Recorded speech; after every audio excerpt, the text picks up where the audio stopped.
മഹാശിവരാത്രി, അതായത് തപസ്സിന്റെ, ഭക്തിയുടെ, ആത്മാന്വേഷണത്തിന്റെ ഉണർവിന്റെ രാത്രിയാണ്. പൗരാണിക കഥകൾ അനുസരിച്ച് മഹാശിവരാത്രി ശിവനും പാർവതിക്കും കല്യാണം കഴിഞ്ഞ ദിവസമാണ്. മറ്റൊരു കഥയനുസരിച്ച് ഈ രാത്രിയിലാണ് ശിവൻ കാളകൂട വിഷം കുടിച്ച് ലോകത്തെ രക്ഷിച്ചത്. ശാസ്ത്രീയമായി ഭൂമിയുടെ ഊർജം ഈ രാത്രി അതിന്റെ ഉച്ചസ്ഥായിയിലാണ്.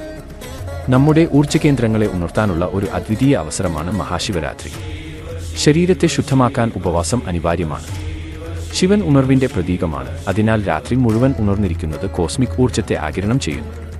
ഓം നമഃ ശിവായ ജപിച്ചു ശിവലിംഗത്തിന് അഭിഷേകം ചെയ്യുക. ശിവരാത്രിയിൽ ശരീരസ്ഥിതി ചൈതന്യം മാറ്റാൻ സാധിക്കും. അതിനാൽ ധ്യാനം നിർബന്ധം.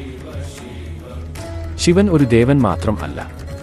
അദ്ദേഹം താനും ലോകവും തമ്മിലുള്ള അതിരുകൾ ഇല്ലാതാക്കുന്ന ജ്ഞാനത്തിന്റെ പ്രതീകമാണ്. ഈ മഹാനിശയിൽ ശിവന്റെ ഉണർവായ ജ്ഞാനം ഉൾക്കൊള്ളുക.